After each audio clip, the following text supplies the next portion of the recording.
es sobre trastornos alimentarios, inapetencia infantil.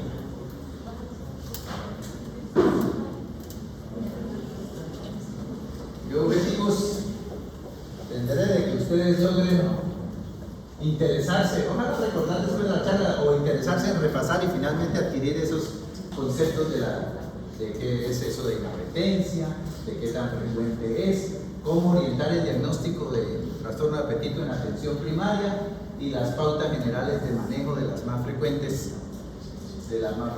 trastornos de apetito en atención primaria, que debe conocer el médico general, el médico familiar, el pediatra general en atención primaria. Entonces empecemos con los términos. Empezando con los términos, ¿qué es eso de inapetencia? Es una disminución o falta en el deseo, en el gusto por comer percibido por el cuidador, percibido por otra persona. A eso nos referimos con inapetencia o trastorno de apetito. El cuidador está preocupado porque le parece que el niño no come o come muy poco o no come lo que debiera. A eso nos referimos con el término inapetencia o trastorno de apetito. Vendría siendo semejante a lo que los internistas y semiólogos llamarían hiporexia. Pero en pediatría hablamos de trastorno de apetito e inapetencia. A esa percepción de los cuidadores sobre el deseo gusto por comer de los niños. Entonces, eso es que vamos a hablar más que todo. Desde el punto de vista lingüístico sería sinónimo con anorexia, pero realmente anorexia es la falta de hambre, la necesidad fisiológica de alimentarse, generalmente ligado a enfermedades severas, cáncer, enfermedad grave, o con el apellido nerviosa, la ven en psiquiatría como un trastorno de la conducta alimentaria. Y para eso dejamos el término anorexia. Preferimos dejarlo solamente en esas situaciones de pérdida fisiológica del hambre o del trastorno asociado a una enfermedad grave o al trastorno conductual. A ese sí le decimos anorexia. Que a veces ve uno que escribe paciente con anorexia. Se refieren a que tiene por disminución del apetito. Bueno, muy diferente. Muy diferente. Entonces, de eso es que vamos a hablar. Sobre todo vamos a hablar del primero. Doctor, entonces la disminución del apetito es una inapetencia. La inapetencia, el trastorno del apetito. Y lo que les digo, sería semejante a lo que semiológicamente y los internistas llaman hiporexia.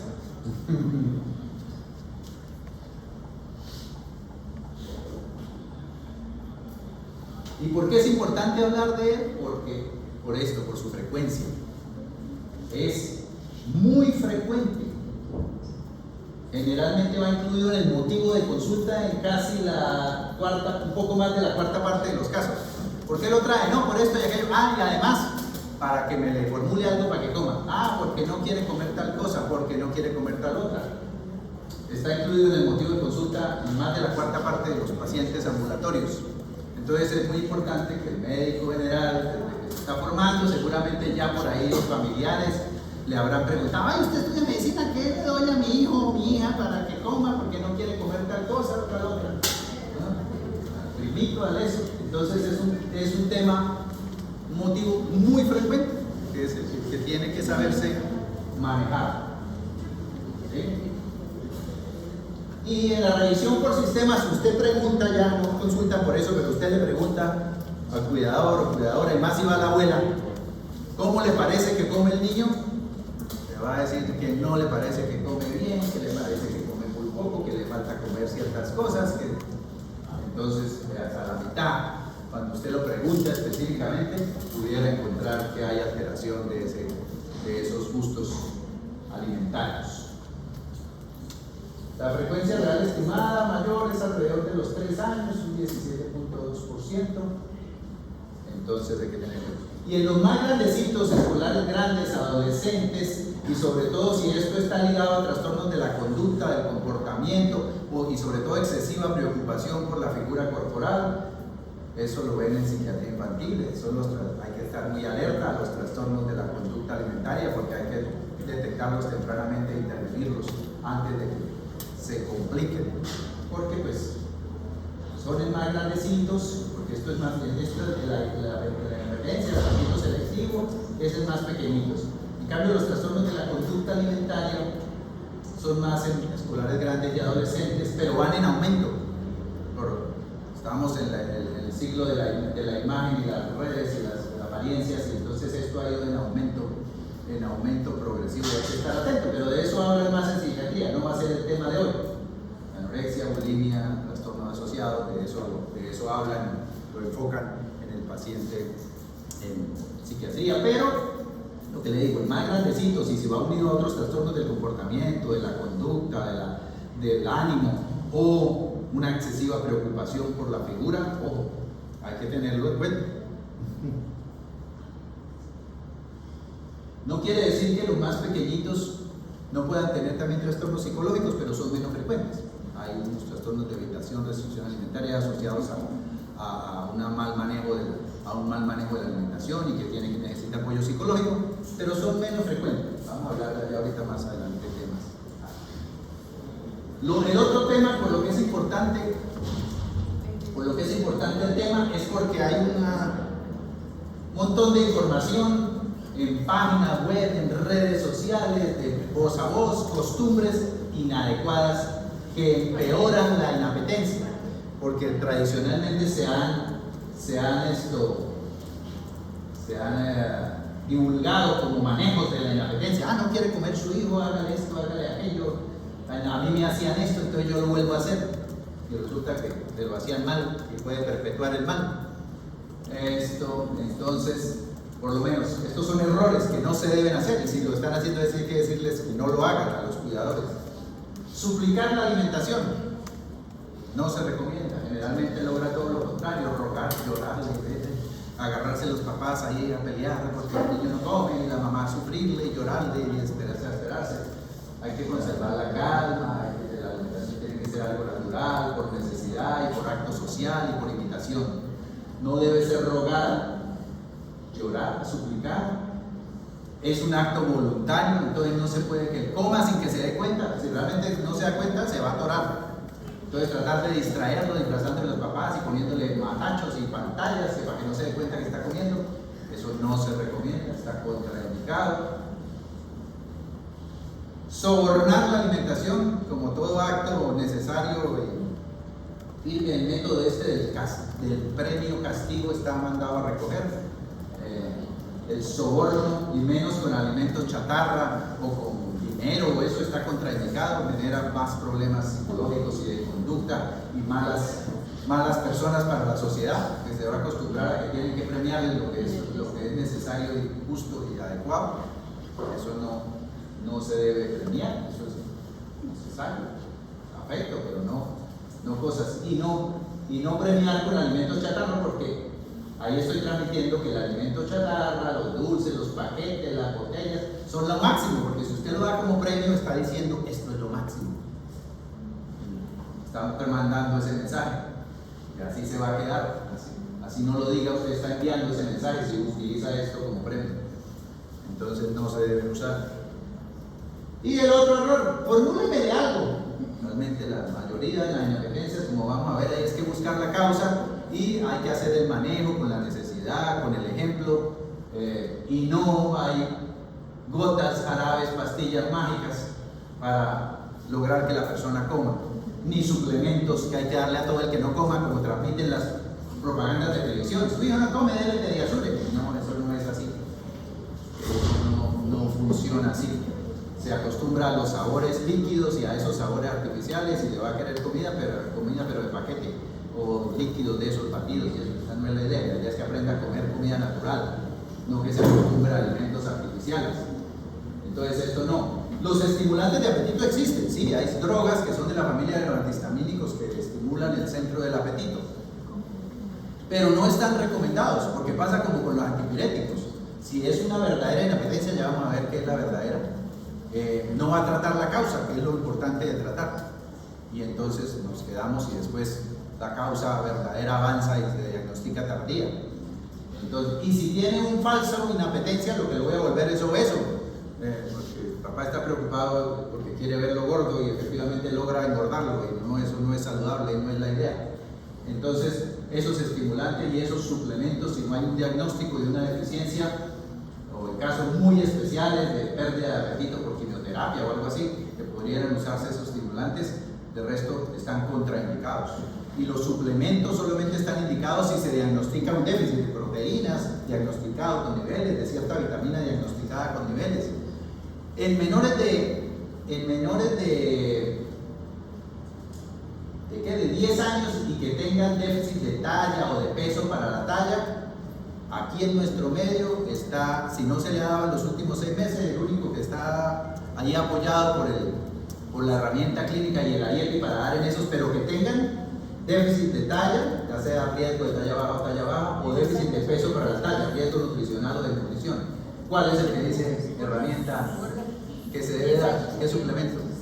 Sí, sulfato de zinc, por 3 meses. ¿De 10 años o 10 meses? Menores de 10 años, porque por arriba de los 10 años eso no está aprobado, tocaría hacerle niveles y ver cómo es la alimentación. Y eso está aprobado aquí en Latinoamérica y en África. Usted lee guías norteamericanas, europeas, occidentales y no está aprobado la suplementación con zinc porque ellos no tienen problema de deficiencia de zinc. Aquí se acepta porque aquí se ha encontrado que hay una prevalencia alta de deficiencia de zinc.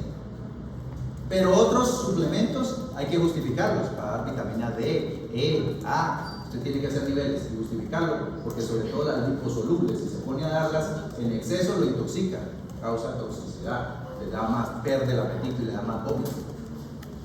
Entonces, eso es un error. Entonces, no hay un medicamento mágico para darle a todo el que consulte porque no quiere comer, no lo hay. Hay que individualizar cada caso. Les decía, la súplica no, las amenazas, los castigos y el maltrato psicológico o físico, obviamente está andado a recoger, así en la raya de una salga que hay que volver a la chancla y a la correa, eso no es cierto. Lo que pasa es que se confunde, lo que hay que volver es a la autoridad. Los padres deben tener autoridad, pero la autoridad no equivale a castigo. Lo que pasa es que antiguamente la autoridad solo se ejercía con castigo y entonces ahí viene la confusión. Porque la idea es que los papás sí deben tener autoridad, la autoridad lo da ante todo el buen ejemplo y el buen trato y el buen ejemplo, las buenas costumbres, ver comer, pretender que comas y los papás no comen verduras y quieren que el niño coma, pues va a ser difícil. Pero no, la autoridad no lo da el castigo, ese es un error. Si hay que tener autoridad, no es que el hijo sea el emperador de la casa y haga lo que quiera, no importa, no es la idea. Hay que llevar las cosas, los adultos son los responsables que tienen que dirigir la cosa, pero no con castigo, sino con adecuación. Entonces, ni psicológico ni físico. Embutir, coscorrones, correazos, chancletazos, ridiculizaciones, eso vuelve una tragedia la comida. Y esto otro también es un error, sobre todo de las abuelitas. Ay, no se comió el almuerzo, entonces ahí le di el alpinito y el ponquecito que está en la alacena. Lógicamente el niño sabe que no se come eso y le dan lo otro que le gusta más porque eso está hecho para eso, para generar preferencia. Va a seguir sin comer, no se va a comer la comida porque sabe que le dan la otra cosa que le gusta más. Entonces no hay que estar dando alimentos múltiples de comida, hay que dar las meriendas saludables y esto, pero no hay que estar dando alimentos múltiples entre comidas. Entonces estas cosas hay que averiguar si las están haciendo. Bueno, ¿y qué hace usted cuando el niño no come? Y si le dicen que está haciendo algo de estas cosas, hay que decirles que no lo hagan y por qué, no simplemente que no, y por qué, porque eso lo que genera es más problema. Ya para hablar de los tipos de inapetencia, entonces en el primer grupo están estos que se llaman pseudoinapetencias, que son errores de apreciación de los cuidadores. A veces los cuidadores quieren que coma el niño preescolar igual al adolescente o al papá, el tamaño del plato, pero la talla, el peso, el desarrollo, el rendimiento escolar está normal. Es un error de apreciación de los cuidadores sobre las necesidades del niño. Entonces eso hay que verlo, y no hay ningún signo de enfermedad. Entonces también lo llaman pseudoinapetencia, falsa inapetencia, anorexia fantasma, fisiológica, enfermedad de los 16 meses, porque en este periodo de transición del lactante mayor es muy frecuente. Él ya, del bebé que comía cada 4 o 5 horas, allá el preescolar que ya hace solamente las 3 o 5 comidas meriendas en el día y está entretenido jugando y en otras actividades, pues ahí viene la preocupación. Y además el bebé lactante, sobre todo el lactante menor, es un poquito rollizo, por lo que se mueve poco y eso, y luego ya cuando empieza a gatear y a caminar se estira un poquito, ¡ay! Se está poniendo delgadísimo, y sobre todo las abuelas que tienen unos conceptos a veces cerrados sobre la salud, y que saludable es el que se le hacen rollos, sobre todo en bebés, y eso no, eso es obeso generalmente. Entonces ahí viene ese problema, por eso se llama que la enfermedad de los 16 meses, que está muy flaco y que no, uno lo mira en las curvas y va bien, y el desarrollo está normal y le hace la encuesta alimentaria y come adecuadamente. Los cuidadores están con un error de apreciación sobre lo que necesita ese bebé. Y está el selectivo, que tiene unas cosas, y ese se ve más sobre todo cuando se empiezan a dar alimentos comerciales, porque esos están hechos para generar preferencia. Si usted le empieza a dar productos de pastelería, de paquete, coladas de esas de sabores comerciales, él va a preferir esos alimentos a los alimentos naturales, porque esos traen saborizantes, azúcar, sal, que van a generar preferencia en el ser humano. Y entonces no le va a comer otras cosas.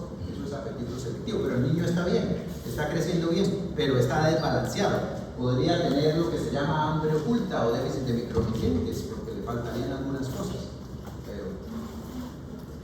Pero el crecimiento no está afectado en estos pacientes en general, en estos dos grupos de pacientes.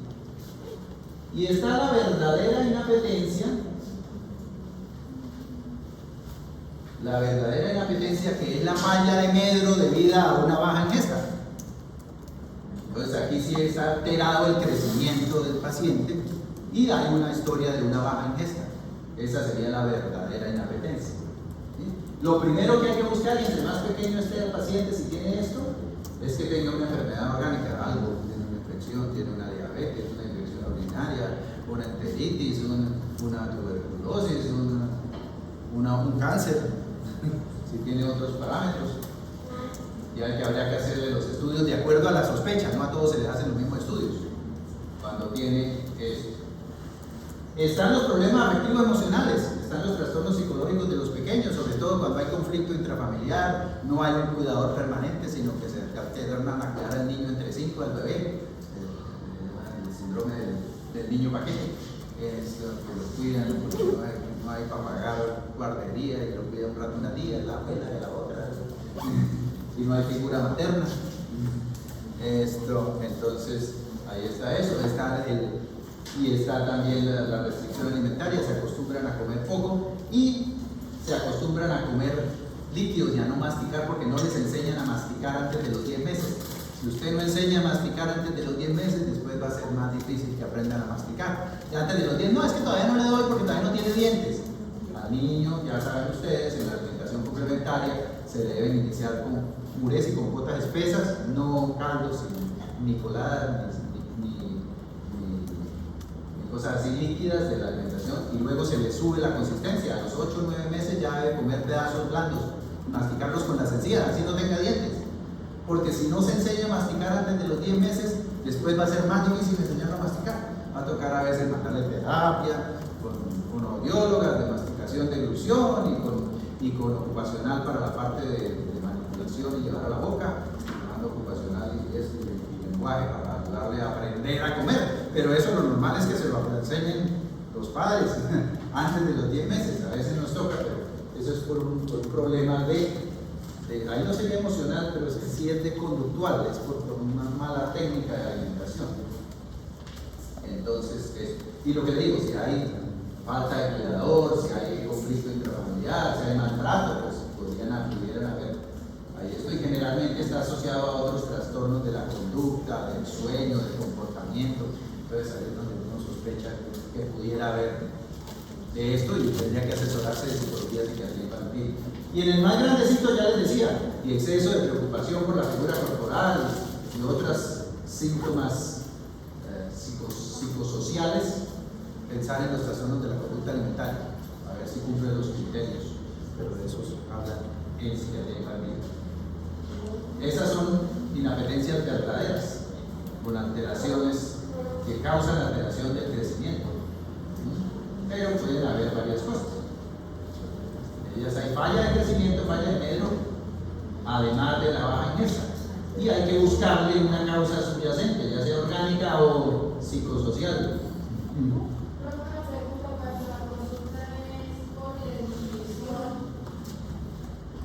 Si ya está desnutrido y realmente al hacer la encuesta tiene una baja ingesta, sería una falla inapetencia verdadera, porque tiene falla de medio asociada. Y lo que le digo, hay que buscarle la causa.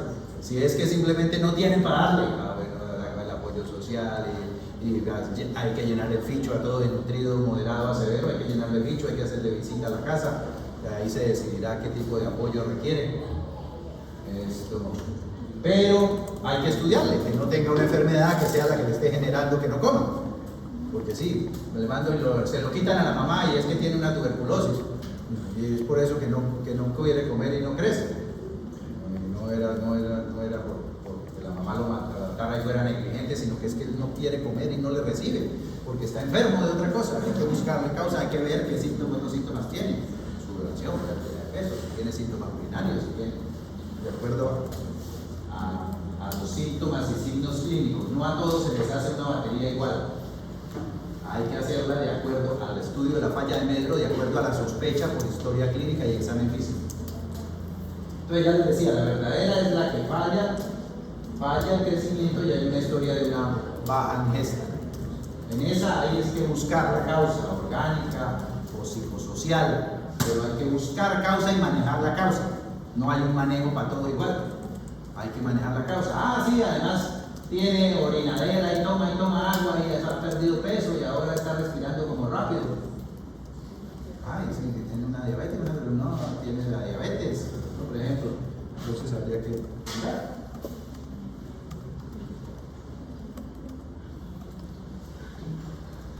Menciono algunas cosas, hay que ver si no consume proteína animal, de pronto tiene vísceras, ni proteína, ni músculo, ni esto, ni carne. De pronto tenga, y no se le han dado los suplementos, de pronto tenga deficiencia de hierro, porque la deficiencia de hierro incluso sin anemia altera el apetito, puede producir pica, pero también puede producir hiporexia, inapetencia.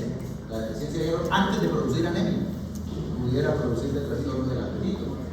Si tiene además bajo medro y síntomas respiratorios recurrentes, una de las cosas que hay que tener en cuenta son cardiopatías congénitas, luego tendremos la clase, porque no toda cardiopatía hace cianosis ni soplo.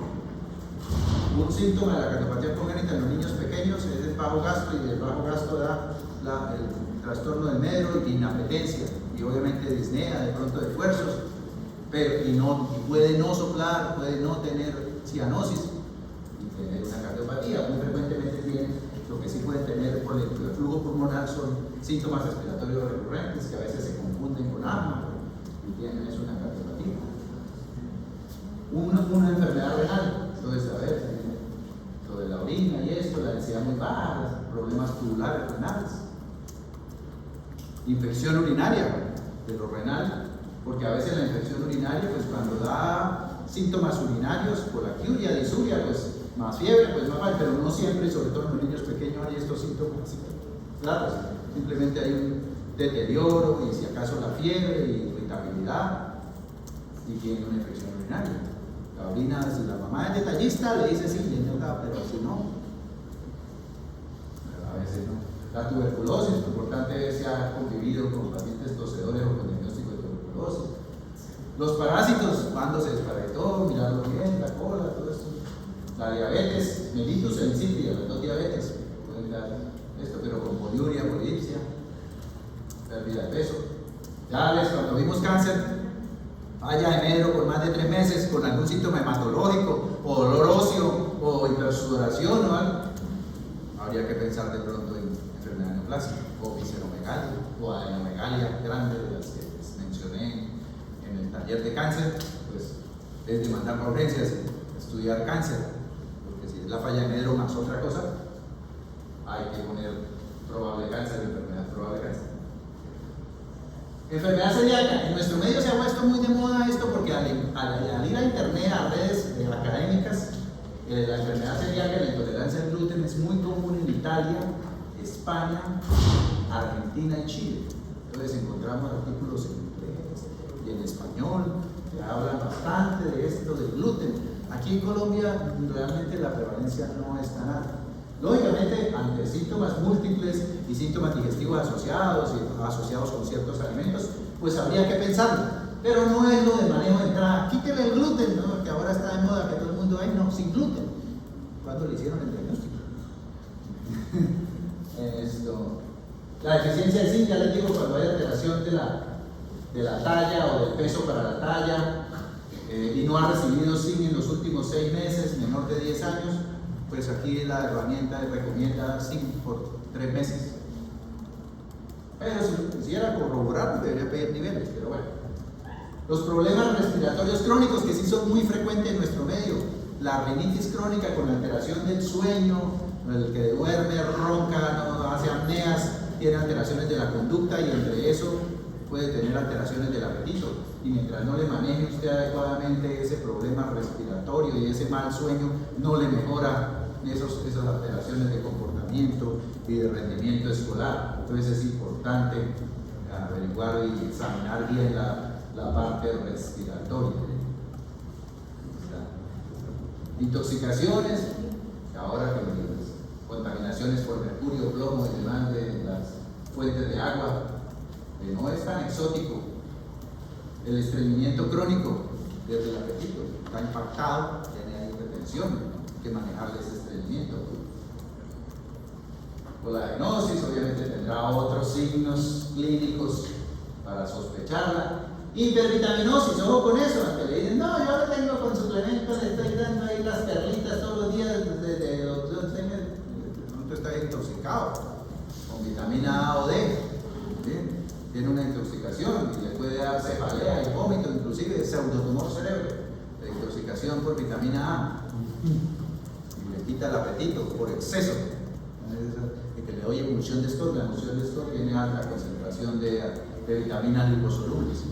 No es recomendable andar dando suplementos así a toda hora. De hecho, es desrecomendado. Al contrario de lo que a veces cree la gente, que el mejor. Ese sí es bueno porque me le formuló bastantes suplementos para el cerebro y para la.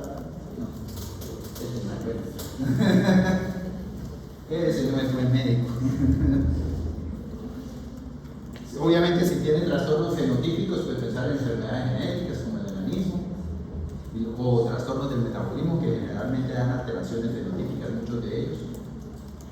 Los medicamentos, si recibe descongestionantes que no deberían recibir los menores de 6 años, o anfetaminas. ¿Qué anfetamina se usa como tratamiento medicamentoso? ¿En qué pacientes? Porque aparte de la recreacional, ¿cuál anfetamina es de tratamiento? La dexanfetamina, para déficit de atención y hiperactividad. Y uno de sus efectos colaterales es que alteran el sueño y alteran el apetito, que hay que tener en cuenta. Y los antihistamínicos de primera generación también, que por eso es una de las razones que ya no se deberían usar: clorfeniramina, difeniramina, hidroxicina, que además están en la mayoría de los mal llamados jarabes antigripales y goticas antigripales.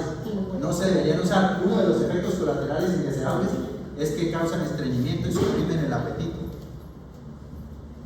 Algunos de ellos. Los anticonvulsivantes también podrían dar alteración de apetito en algunos pacientes, pero ahí hay que ver pues, el riesgo, el beneficio, los niveles. Tampoco es suspenderlo de una vez que empiece a convulsionar, ¿no? Ahí hay que ver niveles de pronto, mirar a ver si se puede bajar a una dosis de los efectos, pero mantenga el efecto convulsionante. Bueno, entonces ante la consulta de que el niño o niña come poco, no come bien, no come todo lo que el cuidador quisiera, ahí es que hacer una muy buena historia, un muy buen examen físico y con eso tratar de clasificar la causa. Si no tiene afectado el crecimiento, el desarrollo, es una de las primeras que hablábamos, de las fisiológicas, bien sea una pseudoinapetencia o un apetito selectivo. Si tiene la afección, pues hay que ponerlo, sería una inapetencia verdadera o falla de Medro, como la ven a veces en APS, y habría que hacerle el barrido de acuerdo a lo que nos muestre la historia y el examen para las posibles causas. A veces se puede diagnosticar simplemente por clínica, otras veces necesita algunos exámenes, pero de acuerdo a lo que la clínica nos haya sugerido. No hay un panel de exámenes para todos igual. Entonces, eso. Si no tiene afección, pues lo que hay que hacer es educar a los cuidadores sobre las necesidades del niño, sobre cómo llevar las curvas, sobre alimentación. De pronto se puede apoyar en nutricionistas si le tiene confianza a la que está en la EPS, que a veces lo manda a uno y les mandan unas cosas que queda uno aterrado. Lo manda a una nutricionista y la nutricionista le dice, no, sí, que dele galletas y dele pan. Me ha pasado. Entonces, esto no es la idea de cortarlo con cosas inapropiadas.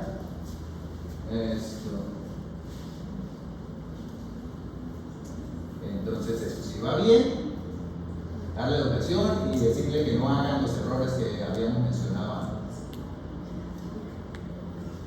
Que no utilicen fuerza, que no utilicen chantajes, que no utilicen súplicas ni llantos. ¿Cuáles medicamentos le dan a las mamás para que puedan subir el niño de peso? No, o sea, que el niño, que para que le den al niño. Que está ahí. No, lo que les decía, no hay unos estimulantes de apetito, pero no están recomendados darlos en general. Hay casos excepcionales como efectos colaterales de medicamentos quimioterapéuticos o esto donde pudiera pensarse en dar un orexigeno. De lo contrario, no está recomendado. Habrá muchos que lo den. Hay muchos, apetigena, apetifor, trimetabol, bueno, hay un montón de medicamentos de esos.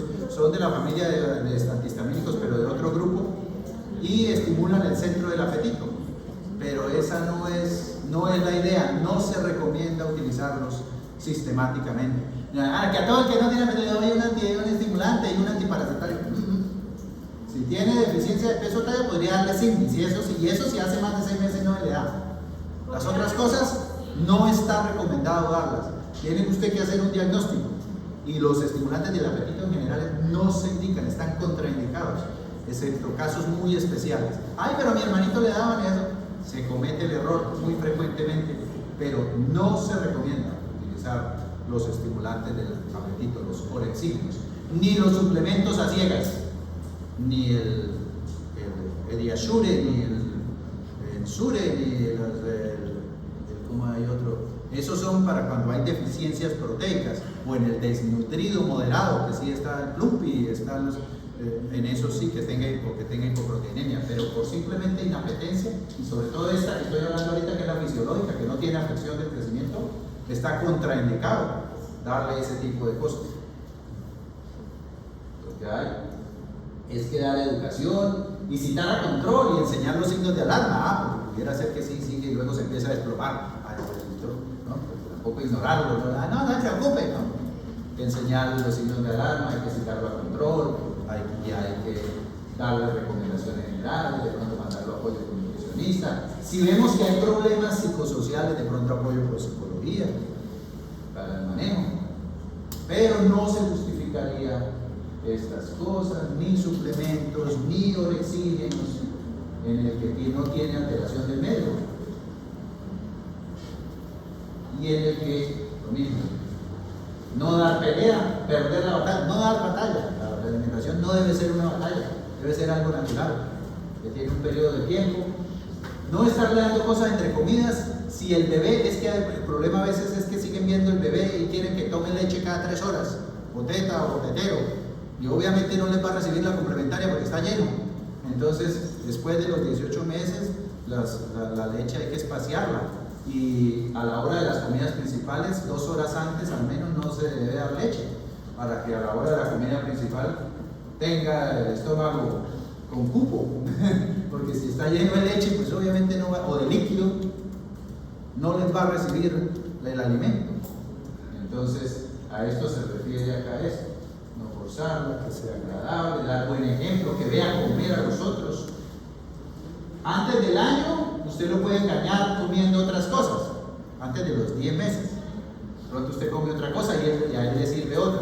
Pero después de los 10 meses del año, ya él se da cuenta si están comiendo lo mismo o están comiendo otra cosa. Entonces, el papá, si quiere que el niño coma saludable, la familia tiene que comer saludable, porque si no, no va a ser posible. No armar show ni tragedia. Eso refiere a esto de quitar la idea de que es importante que le arman una tragedia. Ay, niñito, porque cuidado, si no se me va a morir. eso menos come. Esto es darle gusto, pero sin preguntar, es hacer mezclas, que sea agradable el plato, hacer de pronto figuritas, pero con alimentos naturales, no echándole aditivos y saborizantes artificiales, sino colores de los alimentos naturales y mezclas, y de pronto figuras que se pueden hacer para hacer atractiva la alimentación, pero no con aditivos y saborizantes, ni azúcar, ni glutamato, ni esas otras cosas. Todo se presenta en un mismo plato. No es recomendable eso de que le presento primero la verdura y hasta que no se coma la verdura no se puede comer lo otro, porque eso se convierte en que una cosa es un castigo y lo otro es un premio. No es recomendable hacer ese tipo de estrategias. Se debe servir ya lo de aprender a comer por gourmet y que con entrada y plato fuerte, eso por allá en la adolescencia, en los chiquitos no se recomienda ese tipo de aprendizajes. Las cantidades tienen que ser apropiadas al tamaño del niño. Hay que enseñar eso. Eso tiene que ver con el tamaño del puño en ciertos alimentos, el tamaño de los dedos, pero del que se los va a comer, no del que los sirve. La mano sí, el tamaño del puño del papá, no, es el tamaño del puño del niño, por lo menos la porción de arroz o la porción de carne como la palma de la mano. Eso los pueden enseñar las nutricionistas. Pero es las porciones son de acuerdo al tamaño pero del que la va a comer, no del que la sirve. Es un error a veces. Entonces, las cantidades son apropiadas, no pequeñas, apropiadas al paciente.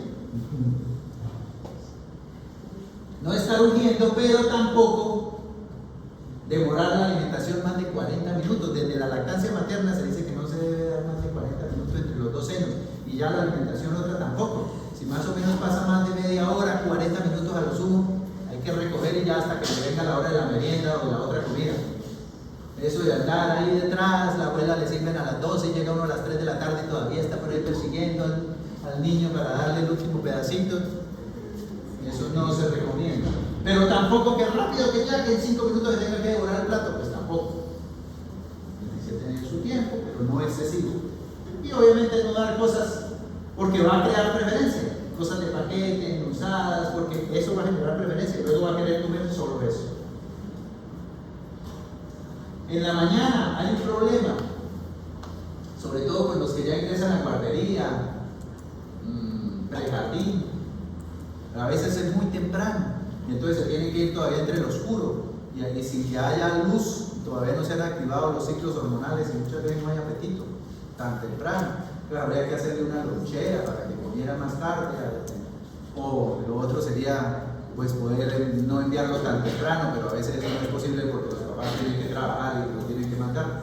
Entonces ahí se reemplazaría por unas buenas meriendas o loncheras o algo así, porque es difícil que si el niño despertarse bien y sin que haya luz todavía tenga apetito tan temprano en ocasiones. Entonces eso es una cosa que por lo menos se le puede recomendar. Lo de limitar media hora, 40 por mucho, y no armar show, porque que la hora de las comidas no sea la hora de la pelotera más grande de la casa, porque pues eso tampoco. Y que se dediquen a comer. Desafortunadamente esto se ha perdido, porque ahora cada quien come por separado, come por allá en un rincón con sus aparatos, ya ni se sientan en la mesa, y si se sientan en la mesa cada uno está con su tablet, con su dedo, y no se miran ni hablan, que tampoco es la idea. Que no haya pelotera, pero tampoco que ni se miren ni se hablen, porque la comida, el hogar, el término hogar viene del fuego, de compartir alimento alrededor del fuego. Y es parte de la vida social del desarrollo humano. Desafortunadamente se nos está perdiendo por las tecnologías y los afanes de la vida moderna. El niño va creciendo bien, desarrollándose bien. Entonces no hay que darle una gran guerra, contienda a la hora de alimentos, que come tranquilo lo que va comiendo, que si va creciendo bien, lo que hay que ofrecerle es darle buen ejemplo. Es el resumen sencillo del manejo del que están preocupados los cuidadores, pero el niño está bien y crece bien y no tiene ningún signo de alarma.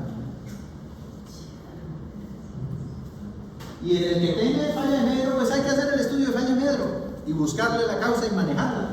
Ese sí, en APS ven ustedes el enfoque de falla de Medro, ¿no? Todavía lo están viendo, de falla de crecimiento, ¿no?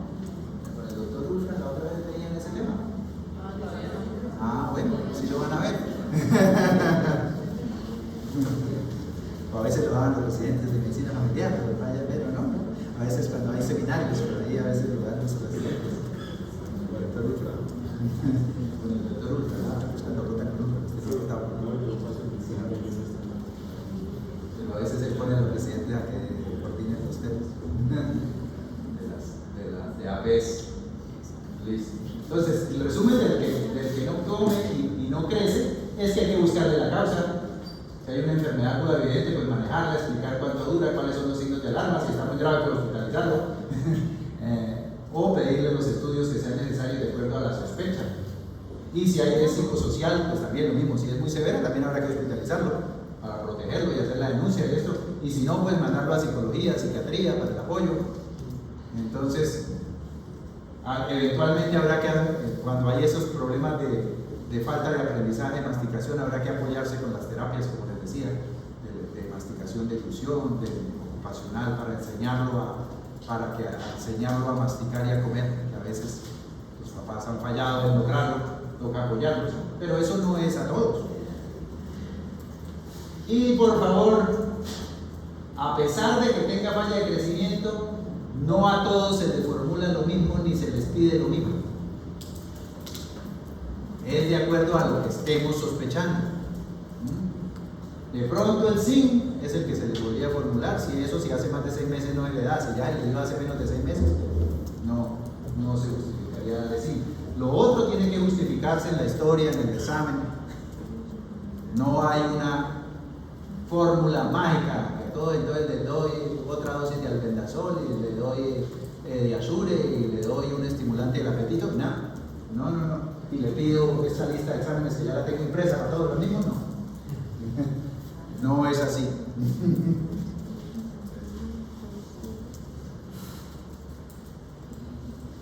Aquí hablo del niño paquete, de la falta de figura, de lo de la separación de los padres, el conflicto intrafamiliar, el que entra por la escuela y hace anorexia de transporte escolar, o sea, que también hay que tenerlo en cuenta.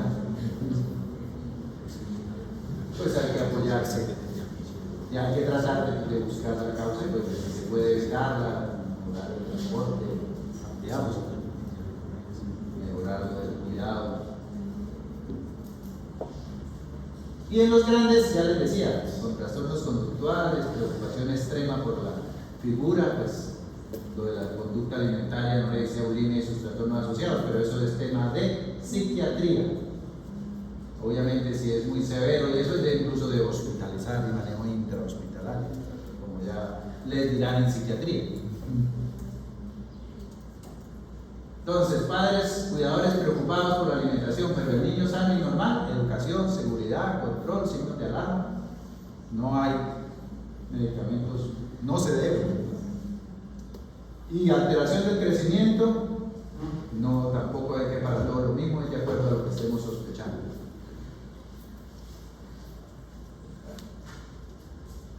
De esto siempre hay textos. A ver, ¿qué mensaje les quedó? ¿Cuál es la forma de inapetencia más frecuente entre los pequeños, entre los lactantes mayores y preescolares?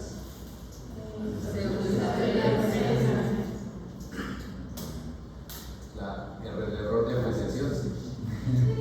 El error de apreciación de sus cuidadores, pero a eso debo llegar después de haber hecho una historia y un examen físico, no por teléfono. No se preocupe, normal, ¿qué tal que sí sea cierto y tenga un cáncer? Mire el paciente, péselo, mida los valores de desarrollo, pálpelo.